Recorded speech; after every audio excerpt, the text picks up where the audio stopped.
Welcome to the Body Bag Podcast. I'm your host, Brooke Ryder Dave. With me, my co-host, Chris Thomas. Hello. I'll only answer if you win me a monkey.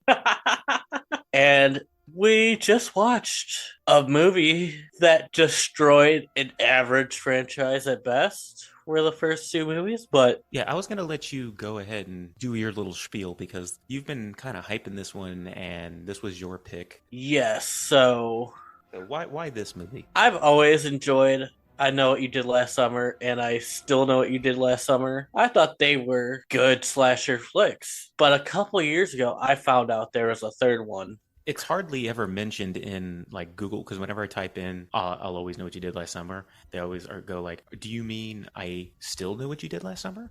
Like, it's like the internet doesn't even want to admit it exists. Yeah, and then I watched it and realized there's a reason a lot of people don't know about this third movie because it's a steaming pile of shit. All right, well, that's spoilers alert for your review of it. Now, for me, I hadn't seen the original I Know What You Did Last Summer for many, many years. I couldn't tell you. I can only tell you the bare bones of it. A couple people accidentally kill somebody, and the fisherman guy comes back and hash and slashes them. Yeah. Also, in this one, there's no Jennifer Love Hewitt or Freddie Prinze Jr. at all. Not even a reference, really. All right, so this was actually my first deal. I've never seen this movie before, so I'm not going into it as pissed as you are. So maybe I can add a little unbiased opinion to it. Do you want to do it like usual? We just start from the beginning. Okay, so it's First, before you do that, real quick, I just want to say that the direct, just line up the cast real quick because we're just going to be throwing around names, all so right. that way we can say them. I got the list right here. First off, the director is by a person named Sylvian White. I don't know any of their other work. No, I've never heard of him until this movie. You only need to really know about 5 or 6 people. You Yeah. got Amber, who's the lead character, friend of the group, because this is a teen slasher, so you have one core group. She's a friend of the group, and she is the girlfriend to Colby, and most of this movie centers around her. Roger, the friend of the group, the one who pretends to be the fisherman killer during a 4th of July prank, in which Yeah. the movie starts with. Then you have Zoe, friend of the group, and trying to get her singing career off the ground. Yep. And then you have PJ, friend of the group, who dies during this initial prank that kicks the movie off. Yes. Oh, and then you have Colby, the stereotypical, insufferable, douchey jock type who makes everybody keep the eventual secret and is the boyfriend to Amber. And then you also have Lance, who is the cousin to PJ, and he wants to bang Amber. And he looks like Moran from Blue Mountain State. He does. I thought it was him when I first saw it. I had to look it up, and no, it's not the same guy. It's not the same guy, but he does look just like Alex Moran from Blue Mountain State. If any of you guys ever watched that show, and it's hilarious. I suggest you go watch that show. I was like, wait a second, when did Blue Mountain State come out? And this came out in 2006. I don't think the ages match up. Well, Blue Mountain State came out about 2007. Oh, did it really? Oh, I Yeah, guess it's like 2007, 2008. Yeah, I got into it like 5 years ago. because I remember watching it when I was in high school. But this is not about Blue Mountain State.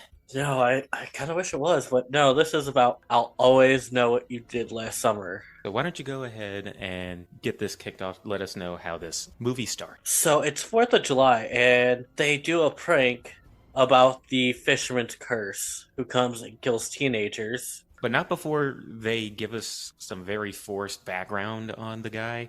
Just in case you didn't watch the first two movies, so you know. They're at a carnival and they're on a Ferris wheel, and they all know who the fisherman killer is, a well-known like folklore legend. Yeah, and they're telling the story to freak out unconsequential characters who you see on this Ferris wheel ride, and then you never see again for the rest of the movie. Oh, is that who they were? Was it just a random group of people? Yeah, Oh, it was, and then that was a dumb way to introduce everybody. Like, you guys don't know about the fisherman killer? Like, literally everybody knows about the fisherman killer. and then during the prank, the escape plan was for PJ to ride a skateboard off a building onto some mats. He was supposed to.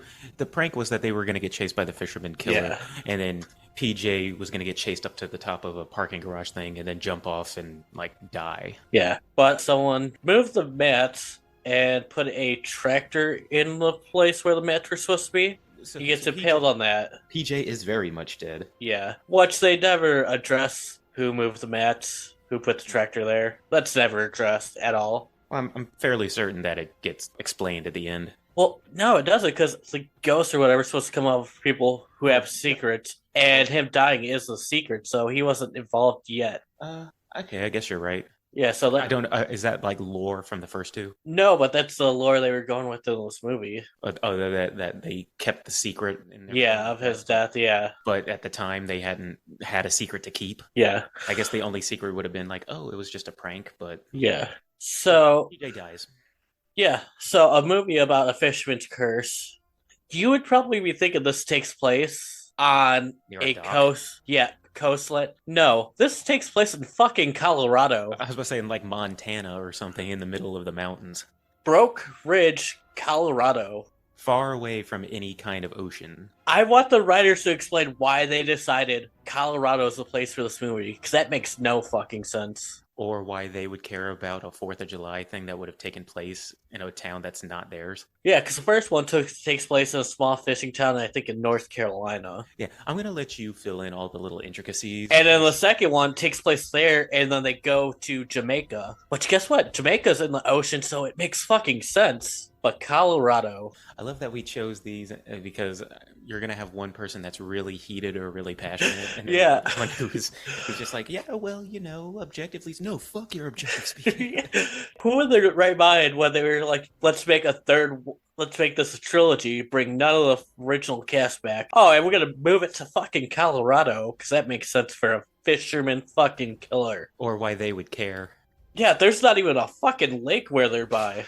Like that would be like me telling some locals about the legend of something that's going on in like Tennessee. Like, why am I even telling you this for? We're not even near water, and it's not even our town. Why do we care? Exactly. So that's how we get introduced to the backstory, and then the prank happens. It goes wrong. PJ dies. Then they fast forward 1 year. After, well, they go into a forest and they are like kind of guilt ridden and they are kind of blaming each other, and then they agree, we don't tell anybody, it was a prank. Oh, that's something else I wanted to say. This is going to be an extra long episode, I think.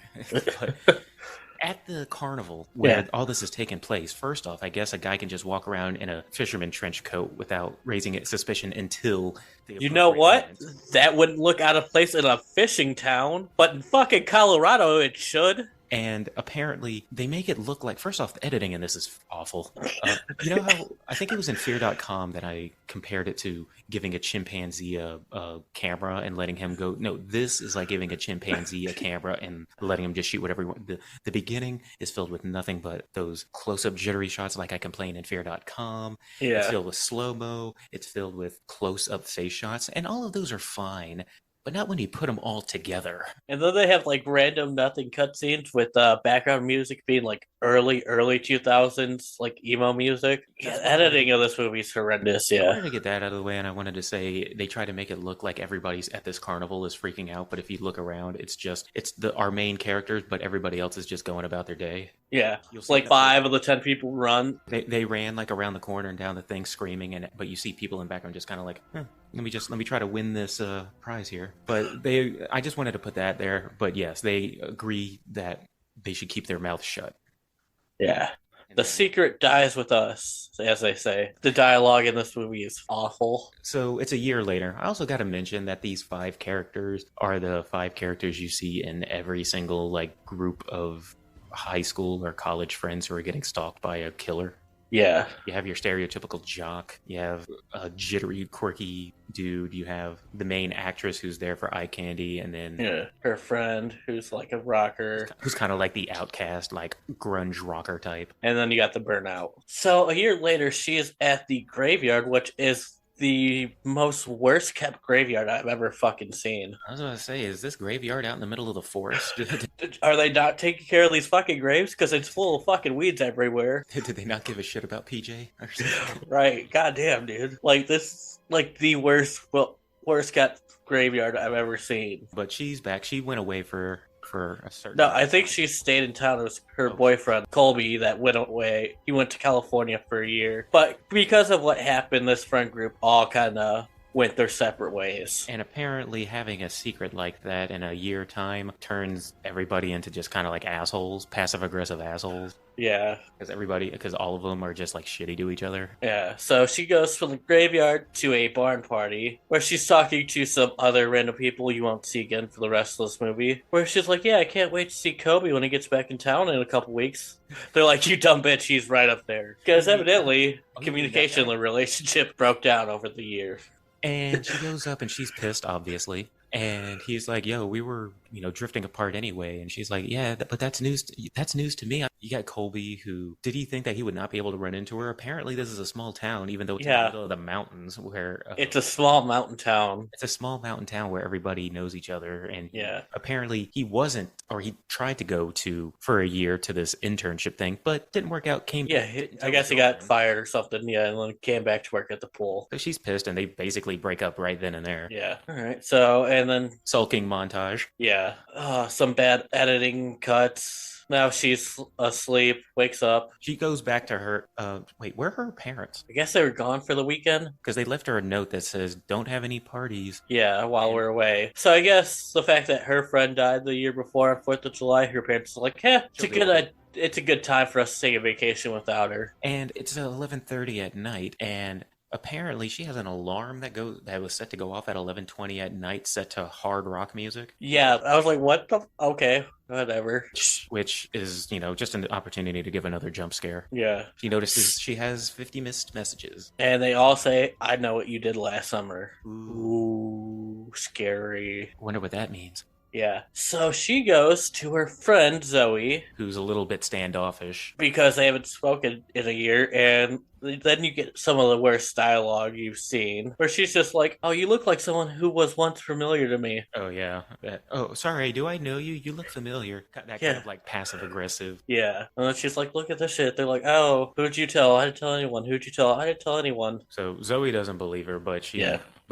Amber's freaked out because she thinks there's a guy out there on the loose killing people. And Yeah. so Zoe's like, "All right, well, you can stay the night over here." Yeah, whatever. I guess Stay. Zoe doesn't live at her house. She lives where her band practice garage type place. Yeah, her band, they've been practicing, trying to get their band off the ground, and Yeah. they're practicing in a kind of like a shack or barn or something.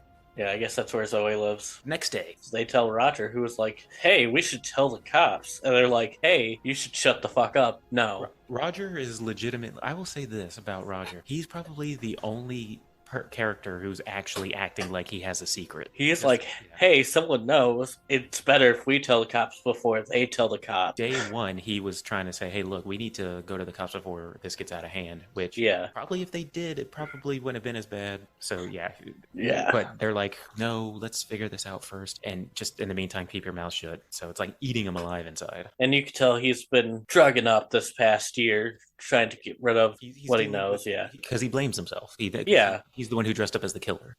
Even though the prank. whole prank idea was Kobe's, so All right, so he says he'll keep his mouth shut for now, and then Zoe agrees to tell Colby because Amber obviously doesn't want to deal with him. so Zoe goes and talks to Kobe, and he's like, "Oh, she's making this up for attention." Then Zoe's like, "No, you probably did it. Texted her all this to get back at her." And then because Kobe's a lifeguard, so he got off his lifeguard stand to suck Zoe, and then when he got back up on it, kind of like on the concrete and water, kind of spelled out, "I know what you did last summer," and fades away real quick. Well, at this point, I'm like sitting there like, so who's out there like drawing on the ground? Right, like that would have been pretty fucking obvious. And then at this time, Amber decides it's a really good time to go mountain bike For riding. a nice mountain bike ride, Yeah. because this seems like a good time to do it. Yeah, so she rides to like the top of this mountain. She gets off her bike for literally 5 seconds. To go take some pictures. She's into photography. Yeah, she really doesn't even take one picture. She turns back to her bike and both of her tires are slashed. Oh, fucking K. And if you're wondering what kind of mountain town this is, it's a one with a ski lift because there's a nearby one that she manages to walk her bike over to.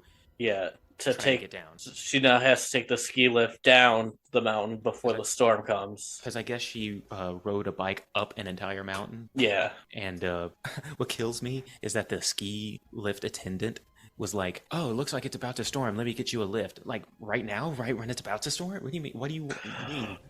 Hopefully you make it down before the storm hits. Yeah. Hopefully you'll get it down there before it really picks up. Like, don't you have like a truck or something? Can I just catch a ride with you? No, fuck off, kid. Get on that ski lift. Yeah. Well, it's not a like ski lift. It's like an enclosed one too. So Yeah, I mean, it's not like a snowy town. yeah. It's not like a snowy ski lift. It's like to get, it's a decent size or decent length. What did Kobe call it? A Gokalon or whatever? I forget. Yeah. But also it just makes me laugh is that this is a town that they all audibly said is boring and they don't like it, but they still stuck around even after this horrible thing happened. Like, Yeah. you still stuck around the same town? And honestly, the only reason that they put in the scene with her mountain bike breaking up and having to take it down was to get the scene of the fisherman and the other one coming towards her with like flashes of lightning. You see the fisherman. Yeah, she gets attacked by the fisherman on the way down. She sees him in the ski lift across, the one going up, and then he somehow gets to her side and attacks her. And then the fisherman just breaks the window of her ski lift and then is gone. So at this point, I'm like sitting there like, all right, so that's obviously impossible. Yeah. I'm sitting here thinking to myself, okay, if I'm not mistaken, in the first one, it was like an actual dude, right? Yeah. It was a human dude. And the first two, yeah. In the first two. In this one, so, bound by a human, like, what he's doing is scary, but well within the means of a human. In this one, so I'm sitting here and I see a guy go from one ski lift during the storm, jump across to hers, or, no, we don't see him jump across or anything like that, but he somehow teleports over to her side and attacks her. So I'm like, all right, I was going to ask you, I was like, is this common in these movies for them to do, like, impossible things like this? So she goes, and I guess while she was getting attacked, her camera automatically started taking pictures. That's handy. Yeah, that's a cool feature. And she got a picture of the hook coming through the window. She got a picture of the corner of what looks kind of like a fuzzy hook. Yeah, not a great picture. And even Kobe's like, that doesn't look like shit. But what we need to do is go talk to Homeboy so he doesn't tell the cops. Yeah, we need to go talk to Roger. So they go to where Rogers is working on the ski lifts and stuff like that. He's taking pills, and this is when I saw that scene. I was like, all right, now this guy looks like he's actually living with a grief kind of thing. Yeah, because they cut back to Roger. He just finished writing a suicide letter. He's planning on killing himself that night. Yeah, and then he hears a noise. He's like, "Does the whole hello? Who's here?" There's a lot of scenes where there's a lot of like just abandoned buildings. Because he's like, does everybody just sleep where they work? Because only Amber has an actual house, it looks like. I think this might be one of those seasonal Colorado towns where it's probably only Group people like come in, what, seasonally or something? yeah, during the winter to go skiing and snowboarding. But since it's summer and they can't do that, no one's really there. Why not just bunk there and save yourself some money? Yeah. Okay, that makes a little more sense. So, dude, he grabs a saw and then he turns around, takes a hook to the throat. So Roger's dead. Yeah, there's like a minute and a half of a very not suspenseful like cat and mouse scene where you're like, oh, is this where he's gonna get him? No, no.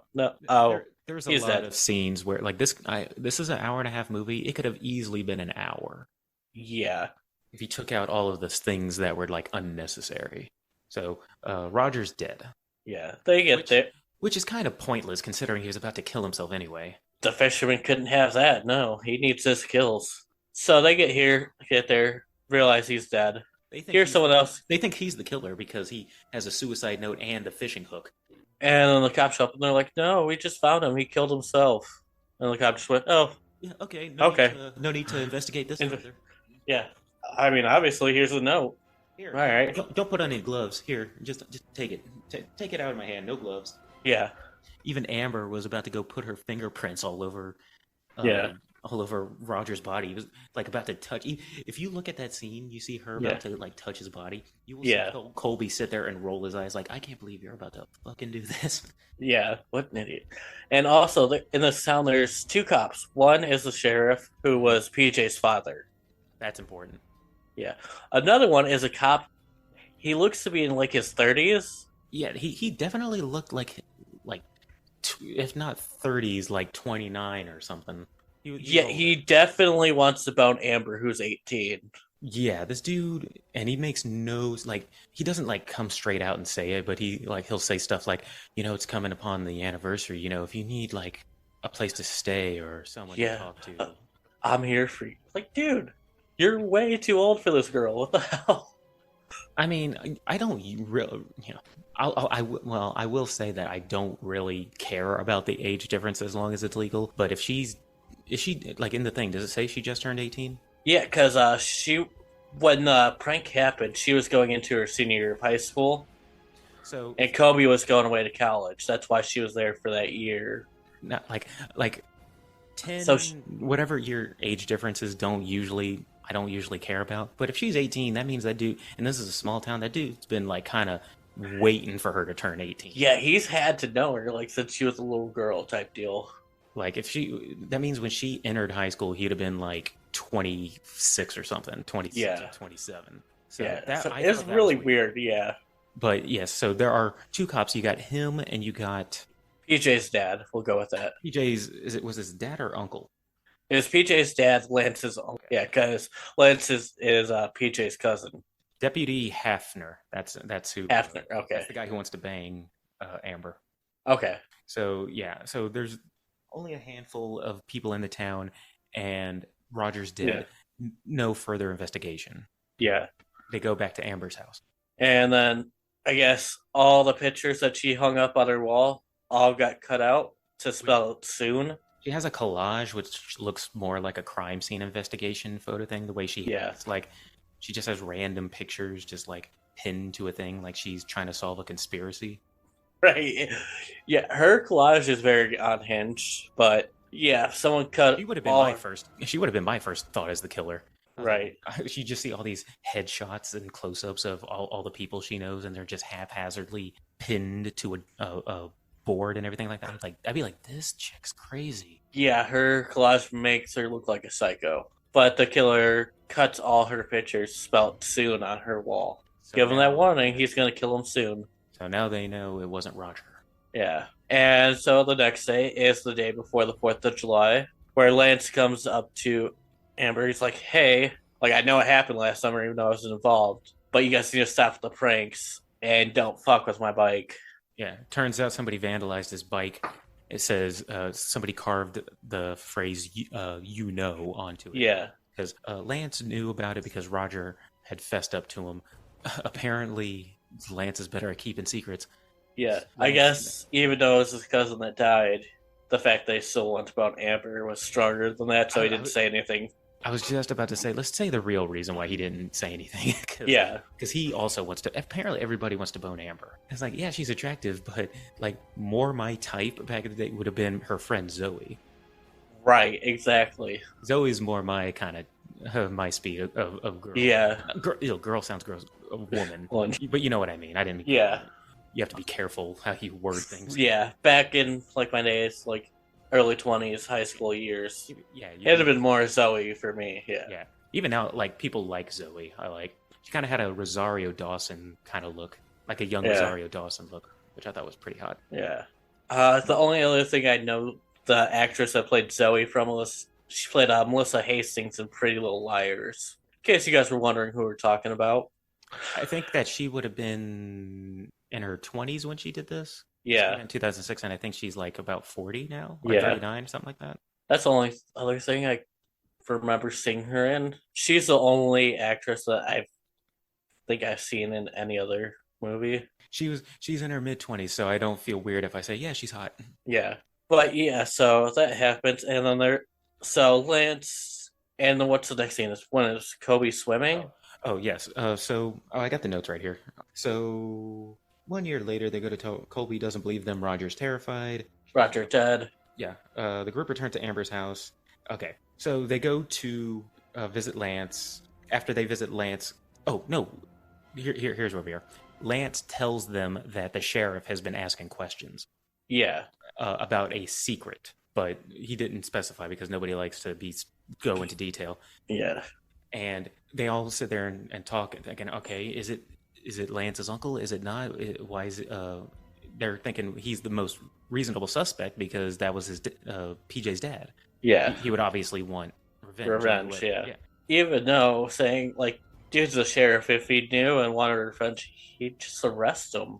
And Logically thinking is something that doesn't really happen in this movie. Colby is like, well, we need to confront him, and everyone's like, no, let's confess to Hafner, the guy who Yeah, wants to bang the creep who wants to bang Amber. yeah. They're like, let's confess it to him. Maybe Amber could take one for the team for us. Maybe we can, yeah, yeah. I'm sure that's what they were probably thinking, Yeah, they were like, maybe he can help us like navigate this a little bit better. yeah, But at the same time, when they're going to be doing that, Colby dumbassedly writes an anonymous note and puts it on the sheriff's car. Says, "I know what you're doing. Stop it, or we'll tell people." Which I don't yeah, know what that's. But you'd just be telling on yourself. yeah. Okay, whatever. Fucking So Colby. yeah, friggin' But I will say that Colby did how as douchey, stereotypical as he is, he did bring up a couple of valid points. I think like I haven't written down, but Yeah. I'll get to it at some point. Anyway, so And then Kobe decided to go for a swim, which I get, you know. I used to be on the swim team, so I was like, do you guys usually have access to an empty pool after hours? well, if he was a lifeguard, he probably has keys to like the pool that he works at, Yeah, I guess. so he could probably just go in there and swim. I forgot that he was a lifeguard. Which you know, night swimming, I was like, it's pretty bitchin', so I get Because, that. yeah, nothing against night swimming. I love a good night Yeah, swim. But I just was like, how did he get in access to? Oh yeah, he's a lifeguard. yeah.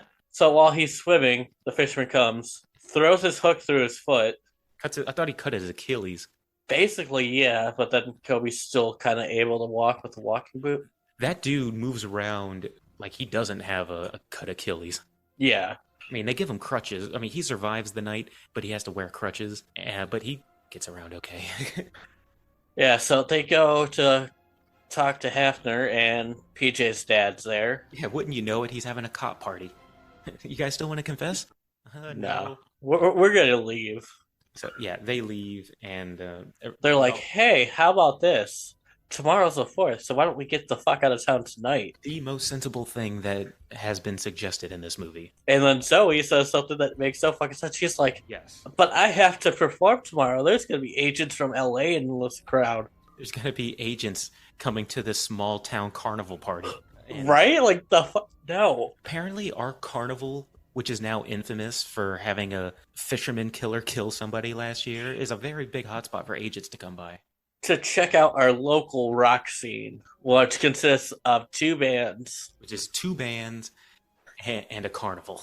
and each band only knows one song. Each band only knows one song, and it's like grunge music. Yeah. And get this, Zoe's band name is called Zoe and the Hooks. I didn't even notice her band name.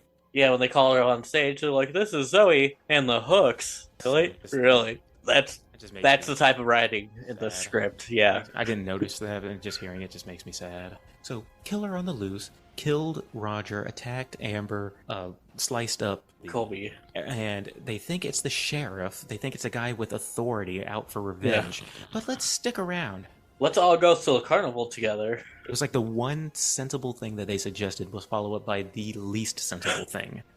And they did the least sensible thing. So they were like, okay, well, she's like, We'll well, leave right after you perform. we'll leave right after you perform. That just makes me sad. I was like, when they were like, let's get out of here, I was like, okay, that makes sense. And then when she came out of the barn to tell them, I was like, that looks like the face of somebody who just got a reason to stay. And I guess they're sticking around for the 4th of July, which is the least safe day because it's the anniversary. So Zoe performs, and while they're performing, Oh, yeah.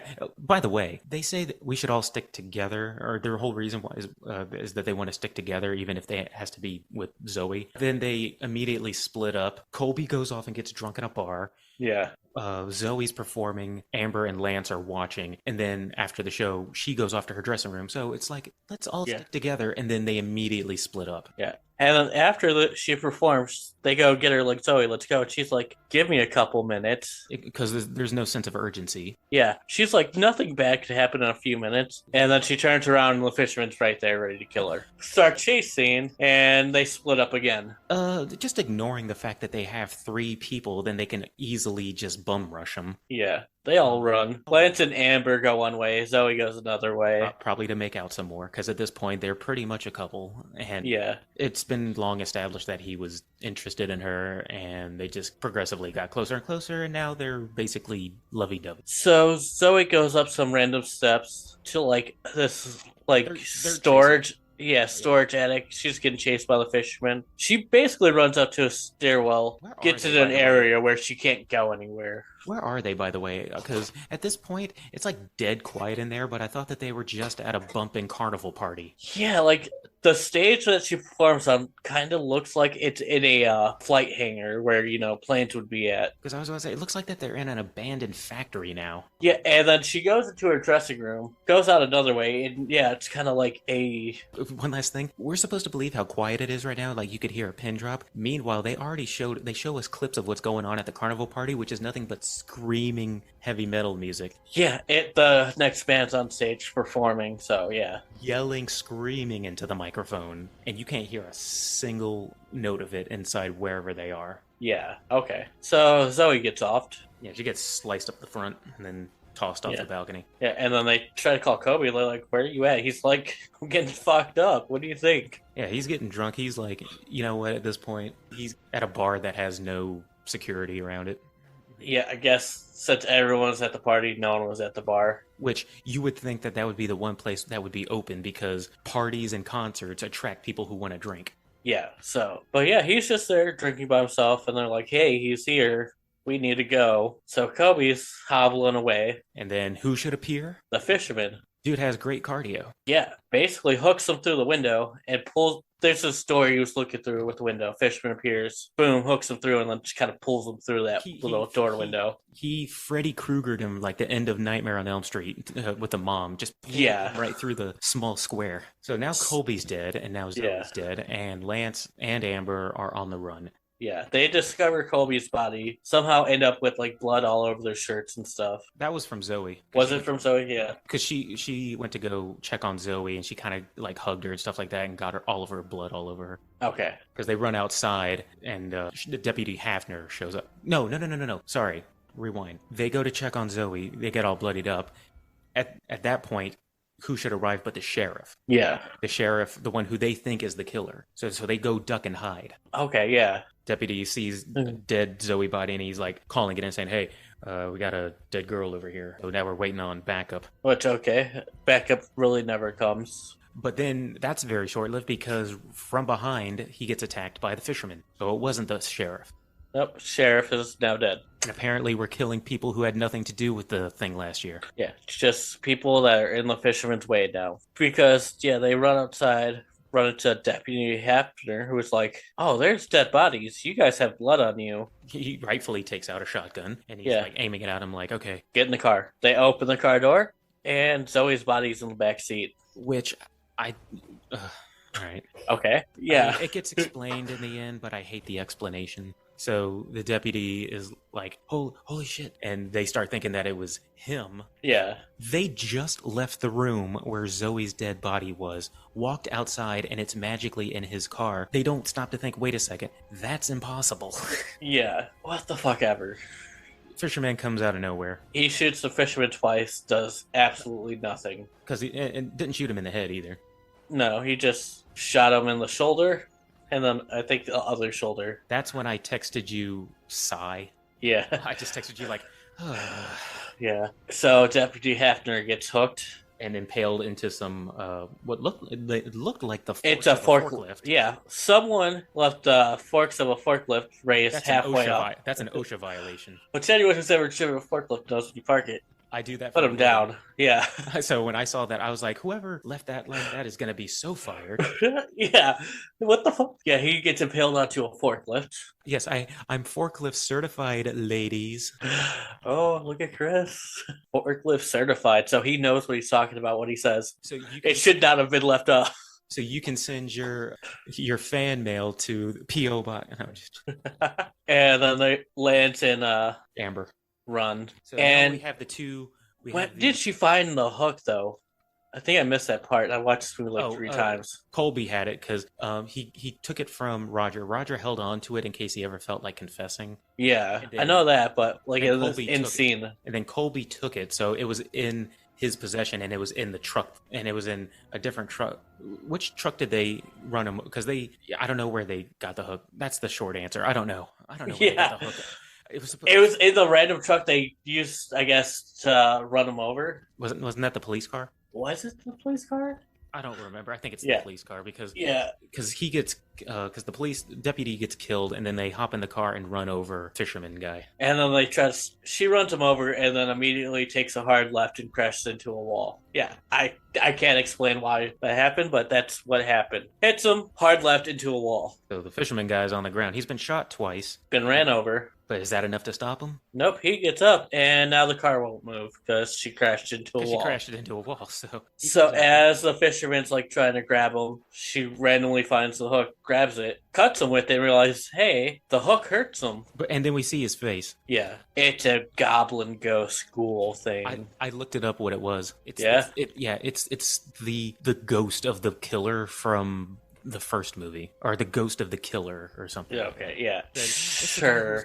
I think it was the ghost from the first movie. It's like, oh, it's fuck this. I'm gonna look it up on Wiki. I'll tell you exactly what Wiki says it is. Amber and Lance get into a car and run the fisherman down. He gets up and it is revealed to be the undead Ben Willis, the man who committed the original murder Ben Willis, 8 years ago. Yeah. So, which takes all of the fun out of a franchise like this, because the whole point of like movies like this or Scream is that you're trying to figure out who the killer is. Yeah.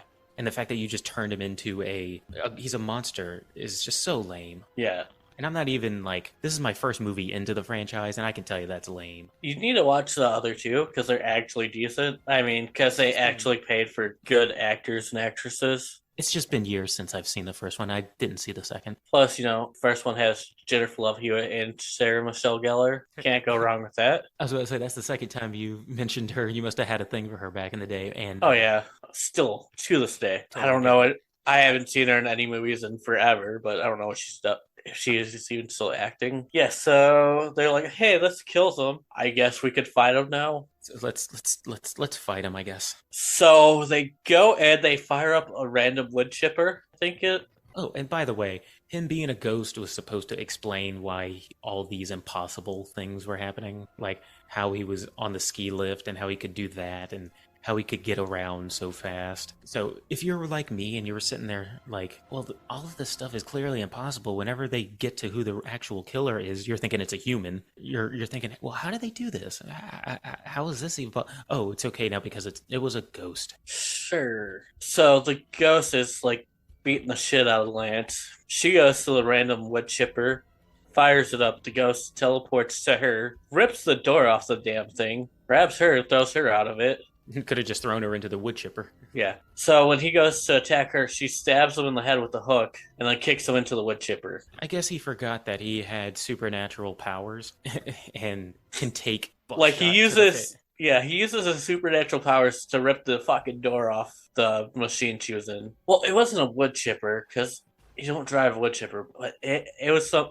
Was it like a combine or something? Yeah, kind of like a combine would be the closest thing. Yeah. So she was inside. He rips the door off of it. Oh, it says it here. It was a snowblower. Okay. No. Wait. It says they're chased into a warehouse. Amber fights Willis and eventually stabs him in the head, and then pushes him into a snowblower that Lance was driving. When the fuck did Lance get the snowblower? Because she was the one who started it to get his attention from, kicking the shit out of Lance. I was about to it ask being what? in Colorado, it makes sense that they have that big ass snowblower. I guess. I was about to say, why is there a snowblower? But I was like, oh yeah, they obviously keep it for when winter comes around. Yeah, but why was the snowblower where they're at? Like, are they at a carnival party? Like, bro, aren't they at a carnival party, which apparently no one is at this point? Like, no one is around. Yeah, by happen chance, that's where they park the snowblowers in the off season. Because for a town party where everybody goes to, it got abandoned very quickly. Yeah, and no one is around. There's one snowblower that's just parked there. Fucking okay, whatever. She stabs him in the head, kicks him with a snowblower. They're in the hospital getting questioned by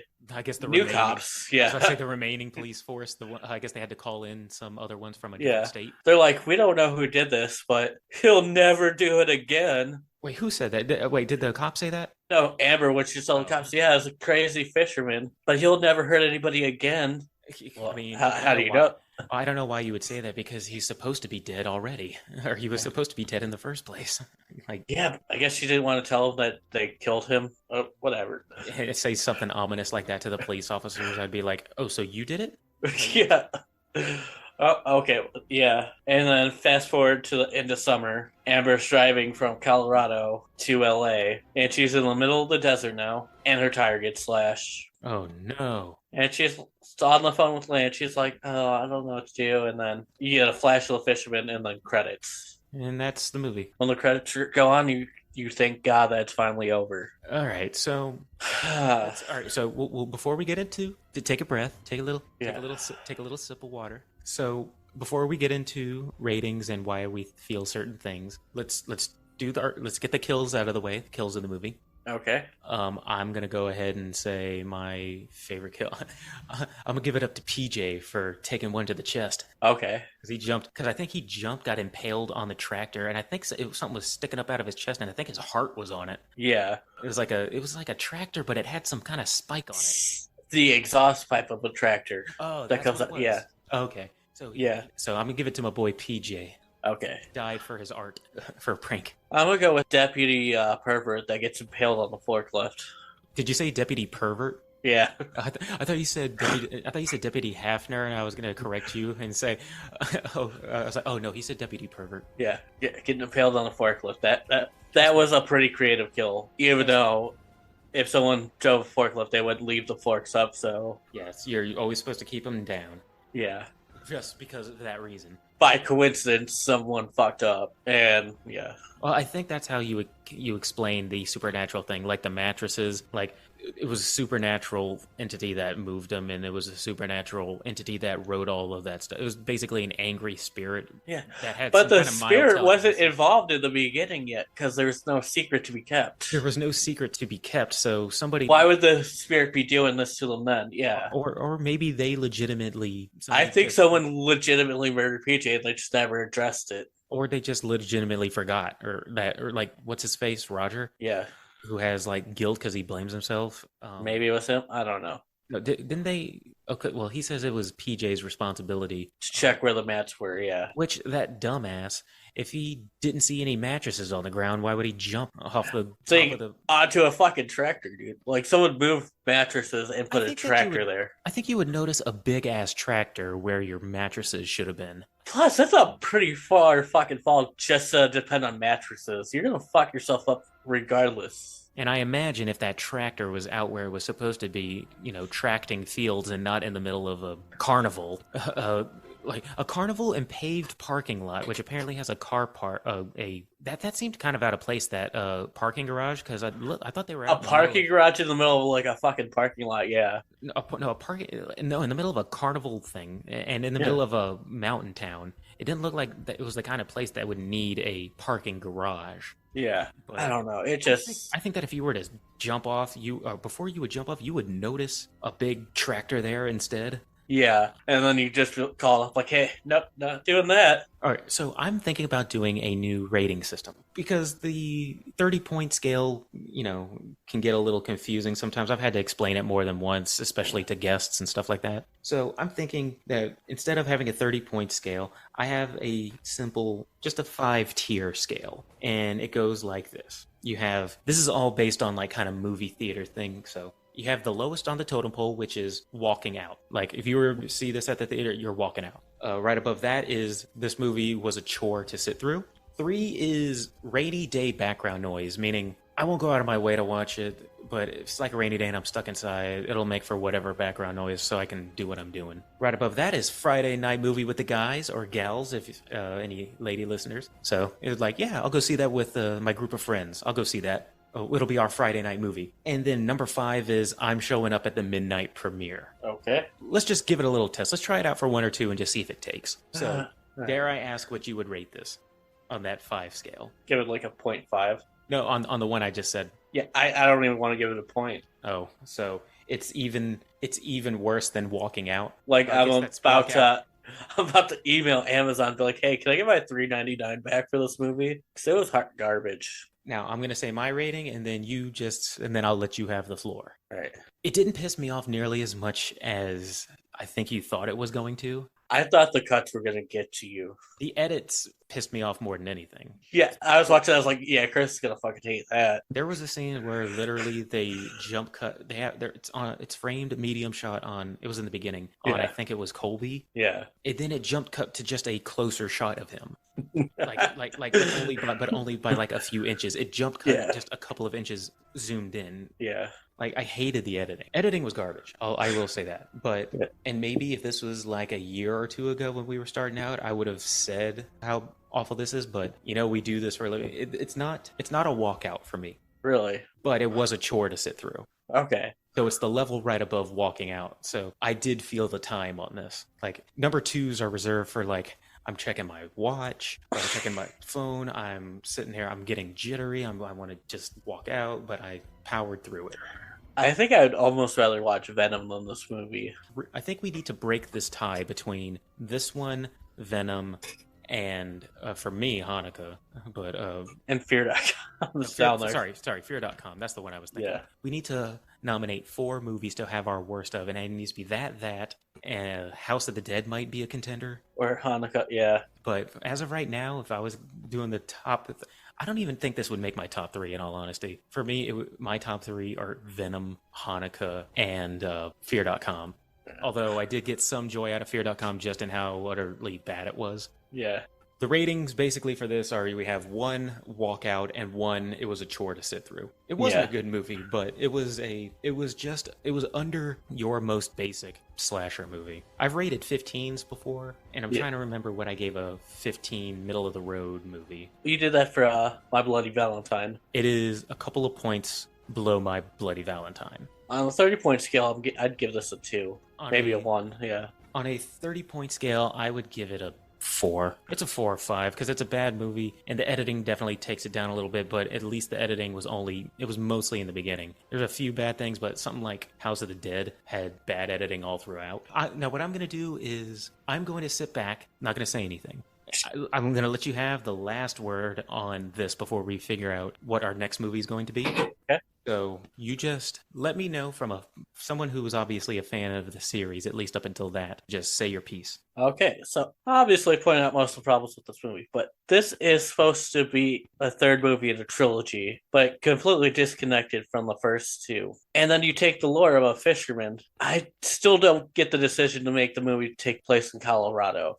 I would have been more than happy if they said, hey, this is going to take place in LA, because guess what? LA is at least by a fucking ocean. And then, I don't know who wrote the script for this movie, but it is the most basic dialogue you could think of. Almost like an AI generated type dialogue for a slasher movie. I think there was supposed to be some jokes in the movie that just weren't funny. If they wanted to make a third one, even if they couldn't get the cast to return, they could have done a way better job. Have it take place in the town where it all started at, where the fisherman's actually from, where it makes sense that he's haunting. Because, high schoolers still prank someone died, just kind of like how he got ran over by drunk high schoolers and they just threw him in the ocean. And that's why he wanted revenge on him in the first place. The references for the first 2 are very, very minimum. And forced. Yeah, there's the scene where they're in the Ferris wheel and they talk about the curse. And then you see the scene where the hook's in the box where Roger got it from, because he bought it off eBay, came from Barbados, Jamaica, wherever they were in the second one. Wait, is that where that was from? Yeah. Wait, why did he buy that for? How did he buy it? He bought it off eBay. He says it when they're by the bond. After they reveal it was a prank and they're behind the cars. He's like, yeah, it's $39 off eBay. With the fish hook or the box? The fish hook. You said the box was from Jamaica, though, and that was the box that came in, yeah, kind of referenced the second movie. I thought you were saying that there was a box from the second movie, and he was holding that box. No, when you see Roger has the hook once they fast forward to a year. Okay. The hook's in that box, and you kind of see the postage. It says where it's from. Okay, I thought you were saying that there was a box in the second movie, and that he happens to have that box from the second movie. I get what you're saying. Yeah, and then The third bottom one is like newspaper clippings that Amber had time to go find, flip out, and glue two pieces of paper. She's like, "Look at this! What I found." When we've all been super busy, clippings from newspapers from North Carolina about the original story. And this is why this movie's trash. Most of the kills are kind of and yeah, it's not shot well at all. The score of this movie's fucking terrible, and that's about all I can say about it. Don't watch it. And like I said, you got the final word on that. It is now time to figure out what we're going to be doing next for our next movie review. We have three more left. We did two of mine, and we've done one of Dave. All right. All right, we're doing Urban Legends. All right. Urban Legends Final Cut, So now, which is a sequel, not the first one that's actually decent. This is a sequel that is, I heard, really terrible. I've actually never seen it. Oh, I was about to ask you, do I need to watch the first one to know what's going on? I guess I'm going to have to. Yeah, I don't know, to be honest. I'm gonna go back and watch the first one anyways, but yeah. All right, so now you're officially caught up because now we just have two left on this. Plus, we still got a guest or two left in our pocket, and we have another sabotage and save. Well, we're just trying the sabotage and save out, see if it takes. Yeah, that wraps up for this episode. Hope you guys all have a good week. Yeah, thanks everybody. Peace. Hey everybody, thanks for listening to Body Bag Podcast. Be sure to like and subscribe and leave us a comment as to what you'd like to hear us review, or any horror movie topics you'd like to hear us rant and rave about. And while you're at it, you can find us on Twitter at BodyBagPod and on Instagram at BodyBagPodcast. Thanks, and we'll see you next time.